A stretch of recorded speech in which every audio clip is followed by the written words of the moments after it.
नमस्कार मित्रांनो, आजचा जो व्हिडिओ असणार आहे तो म्हणजे केवळ स्कूलमध्ये म्हणजेच शाळेमध्ये जाणाऱ्या विद्यार्थ्यांसाठी, जे विद्यार्थी 5वी ते 10वी पर्यंतच्या वर्गात आहेत अशा विद्यार्थ्यांसाठी आजचा व्हिडिओ हा खूप महत्त्वाचा आहे। कारण आजच्या या व्हिडिओमध्ये मी माझ्या ह्या बालमित्रांना इलेक्ट्रॉनिक्सच्या कंपोनंटची ओळख करून देणार आहे, जेणेकरून हे जेव्हा सायन्स एक्झिबिशनच्या माध्यमातून आपल्या शाळेमध्ये प्रोजेक्ट करतात खरे, पण त्यांना बऱ्यापैकी पूर्ण इलेक्ट्रॉनिक्स कंपोनंटचं नॉलेज नसतं आणि त्यामुळे काय होतं, त्यांच्या आईवडिलांची मदत घेऊन किंवा शिक्षकांची मदत घेऊन ते प्रोजेक्ट करतात, पण त्यांना ह्या प्रोजेक्टचा उद्देशच असा असतो की मुलांना ॲक्च्युली कन्सेप्ट समजणं हा महत्त्वाचा भाग असतो। आणि शाळेमध्ये जे काही एक्झिबिशन ठेवण्याचं कारणच ते असतं की एखादा प्रोजेक्ट मुलांनी जर शाळेत दाखल केला तर त्या प्रोजेक्टची जी काही पार्श्वभूमी आहे, जो काही कन्सेप्ट आहे, तो मुलांना समजला का, सर्वात महत्त्वाची ही गोष्ट असते। तर आजच्या ह्या व्हिडिओमध्ये मी लहान मुलांना समजेल अशाच पद्धतीने मी इलेक्ट्रॉनिक्सच्या ह्या कंपोनंटची ओळख करून देणार आहे, जेणेकरून त्यांचा जो काही प्रोजेक्ट ते करणार आहेत त्या प्रोजेक्टमध्ये त्यांचे कन्सेप्ट क्लिअर होतील। तर मित्रांनो, काय होतं, इलेक्ट्रॉनिक्सचा कुठलाही सर्किट जर घेतला तर त्या सर्किटमध्ये दोन प्रकारचे कंपोनंट हे मॅक्झिमम आपल्याला दिसत असतात। तर ते दोन प्रकारचे कंपोनंट कोणते कोणते? एक असतात पॅसिव्ह कंपोनंट आणि दुसरे असतात ते ॲक्टिव्ह कंपोनंट। आता पॅसिव्ह आणि ॲक्टिव्ह कंपोनंट हे दोन्ही एकत्र आल्यानंतर किंवा दोन्हीचा वापर केल्यानंतर एक इलेक्ट्रॉनिक्सचं सर्किट डिझाईन होतं। तर आता ॲक्टिव्ह कंपोनंट काय काम करतो आणि पॅसिव्ह कंपोनंट काय काम करतो, आपण त्यावरती थोडंसं फोकस करू। आता पॅसिव्ह कंपोनंट जर बघितला तर पॅसिव्ह कंपोनंटचं फंक्शनच काय आहे, हा जो पॅसिव्ह कंपोनंट आहे, हा पॅसिव्ह कंपोनंट इलेक्ट्रॉनिक्सच्या सर्किटमध्ये वापरलेला असतो आणि तो अशा पद्धतीनं वापरलेला असतो किंवा त्याचं जे काही फंक्शन आहे त्याचं फंक्शन म्हणजे हीट एनर्जी अब्सॉर्ब करण्याचं काम हा पॅसिव्ह कंपोनंट करतो। एखाद्या सर्किटमध्ये पॅसिव्ह कंपोनंटच्या अक्रॉसमध्ये जर व्होल्टेज दिला तर तो व्होल्टेज अब्सॉर्ब करतो in the form of heat, मग तो कंपोनंट स्वतः हीट जनरेट करतो, कारण तो पॅसिव्ह कंपोनंट आहे। आता पॅसिव्ह कंपोनंट हीट जनरेट करतो म्हणजे काय, जर समजा व्होल्टेज दिलेला आहे, व्होल्टेज थोडासा ड्रॉप करतो आणि ड्रॉप करून तो स्वतःमध्ये हीट जनरेट करतो in the form of electric और मॅग्नेटिक फील्ड। तर त्याचे कोणते कोणते उदाहरणं आहेत, तर पॅसिव्ह कंपोनंटमध्ये जो येतो तो रजिस्टर, हा येतो कॅपॅसिटर आणि इंडक्टर। मेनली हे जे तीन प्रकारचे जे कंपोनंट असतात ते असतात पॅसिव्ह कंपोनंट। आणि दुसरा जो असतो तो ट्रान्सफॉर्मर म्हणजे एक एक्झाम्पलसाठी आपल्याला मी ह्या कार्डवरून आपल्याला दाखवतो। ह्या अशा प्रकारचा जो काही असतो ह्याला ट्रान्सफॉर्मर म्हणतात। तर हे जे असतात ते पॅसिव्ह कंपोनंट असतात। आता आपण काय करू, आता ॲक्टिव्ह कंपोनंट म्हणजे काय हे पाहून घेऊ। आता ॲक्टिव्ह कंपोनंट म्हणजे जेव्हा ॲक्टिव्ह कंपोनंट आपल्या सर्किटमध्ये वापरलेले असतात त्याच्या अक्रॉसमधून जो काही आपण सप्लाय किंवा व्होल्टेज प्रोव्हाइड करतो, त्यानंतर त्या सर्किटच्या आउटपुटला काहीतरी पॉवर गेन किंवा ॲम्प्लिफिकेशन असा हा वेगळ्या प्रकारचा वेव्हफॉर्म मिळतो, तेव्हा त्या कंपोनंटला ॲक्टिव्ह कंपोनंट असे म्हणतात। आता ॲक्टिव्ह कंपोनंटची उदाहरणं कोणते आहेत, ट्रान्झिस्टर, डायोड, हे अशा प्रकारचे जे काही कंपोनंट असतात ते ॲक्टिव्ह कंपोनंटमध्ये असतात, म्हणजे ह्याला ॲक्टिव्ह कंपोनंट असं म्हणतात। ते फक्त एक ब्रीफ आपल्याला माहिती असावं ह्याच्यासाठी मी ह्या ॲक्टिव्ह आणि पॅसिव्ह कंपोनंटवर मी 1-2 मिनिट खर्च केलेले आहेत, केवळ ॲक्टिव्ह आणि पॅसिव्ह कंपोनंट काय आहेत हे माहिती होण्यासाठी। तर मित्रांनो, आता आपण प्रत्येक कंपोनंटविषयी एक ब्रीफ डिस्कशन करू। अभी मजा आएगा ना भिड़ो. तर हा असतो सर्वात महत्त्वाचा म्हणजे हा रजिस्टर. याला रजिस्टर म्हणतात. लहान मुलांसाठी हा केलेला प्रयत्न आहे.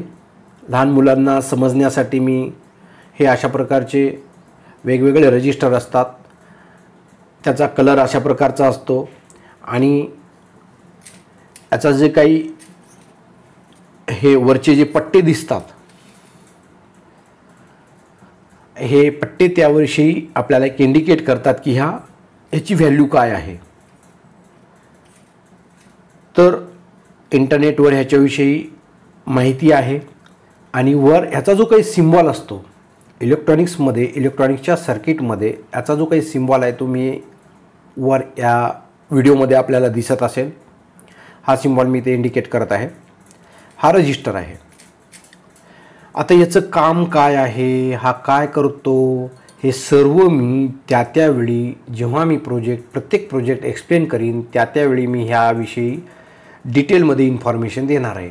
फक्त आजच्या ह्या व्हिडिओमध्ये जास्तीत जास्त इलेक्ट्रॉनिक्सचे कंपोनंट विद्यार्थ्यांना माहीत व्हावं म्हणून जास्त डिटेलमध्ये घेत नाही. तर ह्यानंतर जो येतो तो आहे कॅपॅसिटर. आता कॅपॅसिटर जे हे अशा प्रकारचे असतात, हे सर्वच्या सर्व हे कॅपॅसिटर म्हणतात. ह्या सर्वांना कॅपॅसिटर म्हणतात. हे वेगवेगळ्या प्रकारचे कॅपॅसिटर असतात. मग हे जे आपल्या पुढे दिसत आहेत हे सर्वच्या सर्व हे कॅपॅसिटरच आहेत आणि यांचा सिम्बॉल हा थोडा बहुत वेगळा असू शकतो. कारण हा जो आहे अशा प्रकारचा जर कॅपॅसिटर असेल तर पोलराइज्ड कॅपॅसिटर असं म्हणतात. आणि हा पोलराइज्ड म्हणजे काय, हा जो दाखवतो हा निगेटिव्ह आहे आणि हा पॉझिटिव्ह डायरेक्शन असते. फक्त एवढाच त्याच्यामध्ये एक फरक असते. आणि ह्याचा जो सिम्बॉल आपल्याला वर दिसतच असेल. दोन प्रकारचे पोलराइज्ड आणि नॉन पोलराइज्ड असे दोन प्रकारचे कॅपॅसिटर असतात.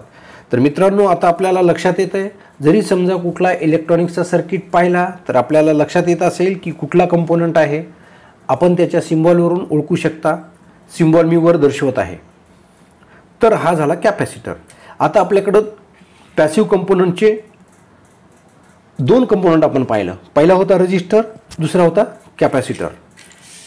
आता त्यानंतर जो येतो पॅसिव्ह कंपोनंटमधला इंडक्टर. इंडक्टर हे वेगवेगळ्या प्रकारचे असतात. इंडक्टर म्हणजे जस्ट एक कॉईल असते आणि ह्यामध्ये कॉईलच आहे आणि हा एक इंडक्टर आहे. अशा प्रकारच्या कंपोनंटला इंडक्टर असं म्हणतात. आता इंडक्टरचा सिम्बॉल आपण पाहत असेल, वर इंडक्टरचा सिम्बॉल दिलेला आहे. तर हे आपले तीन आतापर्यंत जे झालेले आहेत ते पॅसिव्ह कंपोनंट आहेत. तर आपल्याला विद्यार्थी मित्रांनो एक गफलत होण्याची दाट शक्यता आहे सिम्बॉलमध्ये. हे जे दोन आहेत, हा रजिस्टर आणि हा इंडक्टर, हे दोन सिम्बॉल थोडंसं सारखे आपल्याला दिसू शकतात पण सारखे नाहीत. ह्या दोन्हीच्या सिम्बॉलमध्ये कंपॅरिझनही मी आपल्या पुढं दाखवत आहे. मित्रांनो ह्या दोन जे सिम्बॉल आहेत आयुष्यभर लक्षात ठेवा. हे दोन सिम्बॉल हे वेगवेगळे आहेत पण प्रथमदर्शनी आपण जेव्हा पाहतो तेव्हा असं वाटतं की हे दोन्ही सारखे आहेत पण हे वेगवेगळे आहेत. फक्त लहान मुलांना समजण्यासाठी हा माझा काटोकाट प्रयत्न चालू आहे. जे इंजिनिअरिंगचे स्टुडंट्स आहेत त्यांना नक्कीच कळतील. पण हा जो व्हिडिओ आहे तो केवळ शाळेमध्ये जाणारे विद्यार्थी आहेत त्यांच्यासाठी आहे. आता त्याच्यानंतर जो काही ॲक्टिव्ह कंपोनंटविषयी आपण पाहिलं होतं, तो ॲक्टिव्ह कंपोनंटमधला पहिला जो कंपोनंट आहे हा डायोड आहे. ह्याला डायोड म्हणतात. वर सिम्बॉल पहा, डायोड. आता ह्या ठिकाणी ह्या डायोडमध्ये एक ह्या बाजूला पांढरी पट्टी दिसते, पांढरी पट्टी, आणि जो दुसरा बाजू आहे ह्या दुसऱ्या बाजूला कंप्लीट ब्लॅक पोर्शन आहे, पूर्ण ब्लॅक आहे आणि हा पांढरा आहे. तर सिम्बॉलमध्ये सुद्धा दिलेला आहे डायरेक्शन म्हणजे पॉझिटिव्ह डायरेक्शन आणि निगेटिव्ह डायरेक्शन सिम्बॉलमध्ये आपण पाहू शकता. आणि मित्रांनो लक्षात ठेवा, हा व्हिडिओ तुमच्या आयुष्यभर लक्षात राहील असा बघा. कारण ह्या व्हिडिओच्या माध्यमातून मी तुम्हाला प्रत्येक इलेक्ट्रॉनिक्सचा कंपोनंट आणि त्यासोबत त्याचा जो काही सिम्बॉल आहे तो पण मी ह्या ठिकाणी देत आहे. नक्कीच आजचा व्हिडिओ मोठा होणार आहे, पण हा एक व्हिडिओ तुम्हाला इलेक्ट्रॉनिक्सचे प्रोजेक्ट बनवायला खूप मदत करणार आहे, तर पाहत राहा. त्यानंतर हा एक ट्रान्झिस्टर आहे. हा ट्रान्झिस्टर अशा प्रकारचा पण ट्रान्झिस्टर असतो. हे ट्रान्झिस्टर्स आहेत. वर सिम्बॉल पाहू शकता. इमिटर, बेस आणि कलेक्टर असे त्यांचे 3 टर्मिनल असतात. हा ट्रान्झिस्टर. बरेच वेळेस काय होतं, आपल्याला आपल्या इलेक्ट्रॉनिक्सच्या प्रोजेक्टमध्ये इंडिकेशनची गरज पडते. मग इंडिकेशनसाठी आपण काय करतो, हे अशा प्रकारचे LED वापरतो. LED आहेत, परत LCD आहेत. आजच्या ह्या व्हिडिओमध्ये फक्त मी LED विषयी माहिती देणार आहे. LED काय आहे, समजा तुम्हाला एक इंडिकेटर करायचं आहे, तुमच्या इलेक्ट्रॉनिकच्या प्रोजेक्टमध्ये इंडिकेटर दाखवायचं आहे, त्या ठिकाणी अशा प्रकारचे LED वापरतात. LED ह्या रेड आहे, ग्रीन आहे, परत ब्ल्यू कलरचे LED असतात, अंबर कलरचे LED असतात आणि व्हाईट कलरचे LED असतात. अशा व्हरायटीज ऑफ LED मार्केटमध्ये उपलब्ध आहेत. तुम्ही तुमच्या चॉईसनुसार कुठलाही इंडिकेशन आपण त्या ठिकाणी आपल्या प्रोजेक्टमध्ये दाखवू शकतो. समजा मला ग्रीन सिग्नल आहे, म्हणजे एक एक्झाम्पल आपण पाहूया की माझा प्रोजेक्ट आहे water level indicator. Water level इंडिकेटरमध्ये काय होईल, समजा जेव्हा टँक फुल होतो त्या ठिकाणी आपण हा LED वापरला की रेड झोनमध्ये की आता मोटर बंद करा, हे असं सांगण्याचा एक संकेत म्हणजे रेड LED. एक एक्झाम्पल द्यायलो. त्या ठिकाणी तुम्ही ग्रीन LED पण वापरू शकता, अंबर कलरचा LED वापरू शकता किंवा कुठल्याही प्रकारचा LED वापरू शकता. फक्त एक इंडिकेशनसाठी मी आपल्याला याविषयी सांगतोय. आणि ग्रीन म्हणजे काय की मिडल पोझिशनला, जर समजा वॉटर टँकच्या मिडल पोझिशनला पाणी पोहोचलेलं आहे हे समजून सांगण्यासाठी, आपल्याला बाहेरून कळण्यासाठी आपण LED लावू शकतो. हे अशा प्रकारचं LEDचं मेन फंक्शन असतं आपल्या छोट्याशा प्रोजेक्टमध्ये. तर जवळपास आपण बऱ्यापैकी कंपोनंट पाहत आहोत. तर त्यानंतर जो आहे सर्वात महत्त्वाचा म्हणजे ह्या प्रकारचे केबल. केबलमध्ये 3 प्रकारचे केबल असतात. आता ह्यामध्ये हा मेल ह्या केबलला मेल आणि हा जो असेल फिमेल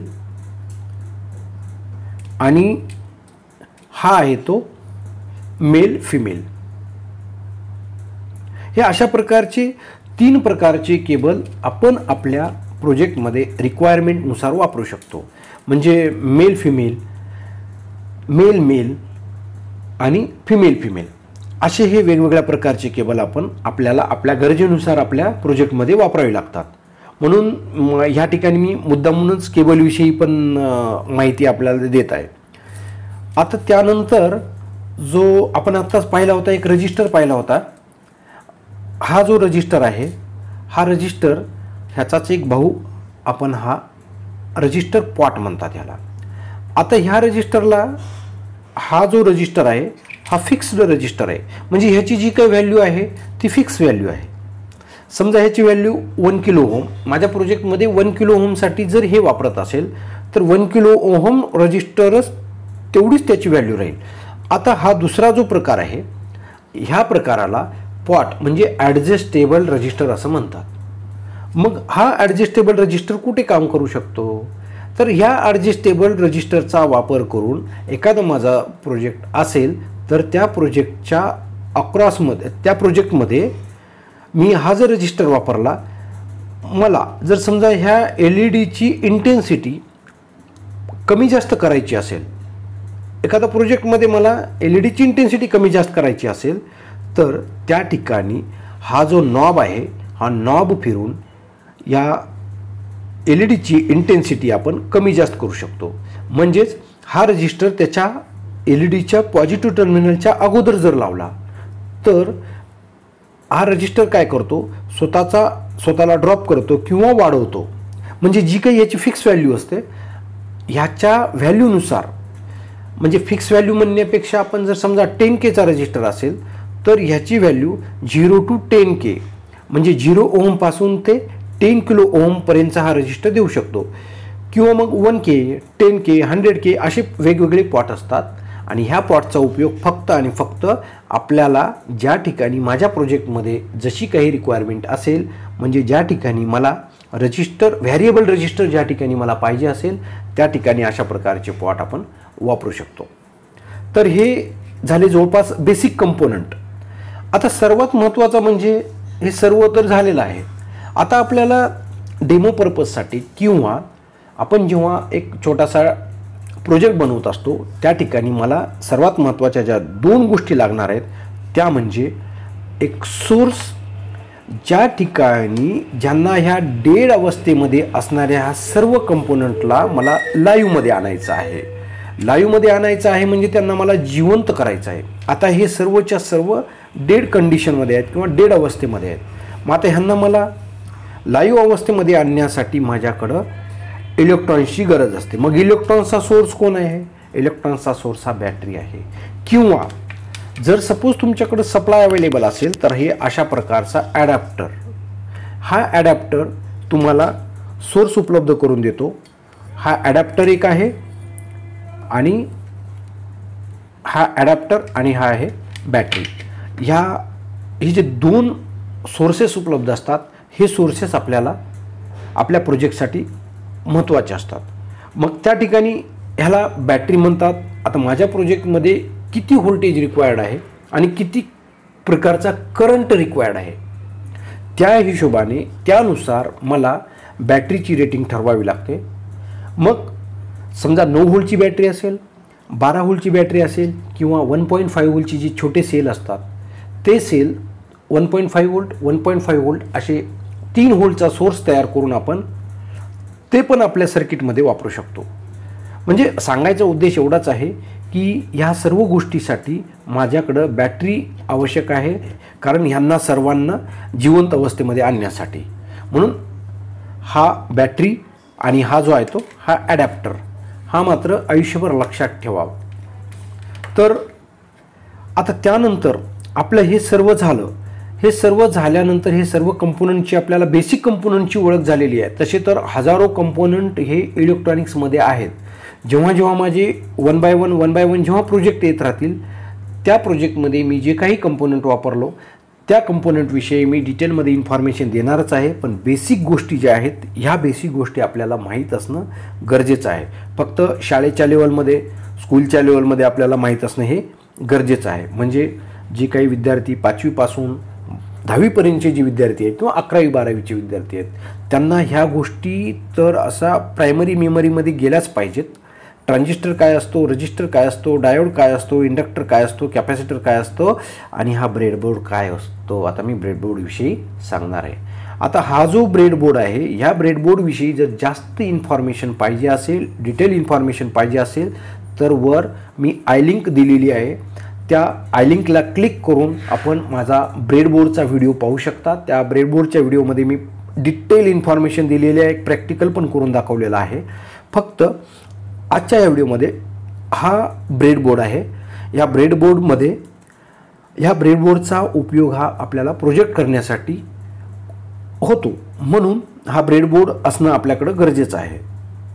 तर अशा प्रकारे हे जवळपास हे इलेक्ट्रॉनिक्सचे कंपोनंट, ब्रेडबोर्ड, पॉवर सप्लाय आणि हा जो दिसत आहे तो हा आहे झिनर डायोड. फक्त एक लक्षात राहू द्या, मी नंतर ह्याविषयी डिटेलमध्ये देणार आहे. ह्याला म्हणतात झिनर डायोड. हा जो आहे हा डायोड आणि हा डायोड सिमिलरच असतो, फक्त त्यामध्ये जी काही प्रॉपर्टी वेगळी असेल ह्या प्रॉपर्टीविषयी मी नंतर स्पेशल झिनर डायोड हा एक टॉपिक घेऊन मी समजून सांगणार आहे. फक्त एवढं लक्षात असू द्या, आपली जी छोटी मुंगी असते घरामध्ये फिरणारी त्या मुंगीच्या कलरसारखा जो दिसणारा आहे तो असतो झिनर डायोड. तर मित्रांनो, आजच्या ह्या व्हिडिओमध्ये मी जवळपास तुम्हाला बेसिक गोष्टी सांगण्याचा प्रयत्न केलेला आहे. जवळपास छोटे जेवढे काही कंपोनंट होते तर पॅसिव्ह कंपोनंट आणि ॲक्टिव्ह कंपोनंटचे एक 2 उदाहरण घेऊन मी आपल्याला समजून सांगितलेलं आहे. पॅसिव्ह कंपोनंट हे भरपूर असतात आणि ॲक्टिव्ह कंपोनंटही भरपूर असतात. पण प्रायमरी लेवलवर आजच्या व्हिडिओपुरतं जरी तुम्हाला नॉलेज आलं तर स्कूल लेवलला इतकं नॉलेज भरपूर झालं मला असं वाटतं. आणि आजचा व्हिडिओ माझा आपल्याला आवडल्यास नक्कीच आपल्या मित्रांमध्ये शेअर करा, कमेंट्स करा, लाईक्स करा आणि माझ्या चॅनलला सबस्क्राईब करायला विसरू नका. आणि बेल आयकॉन जर आपण क्लिक केलं तर माझी जेवढी काही नवीन व्हिडिओ येतील त्याचं तुम्हाला नोटिफिकेशन येत राहील. धन्यवाद.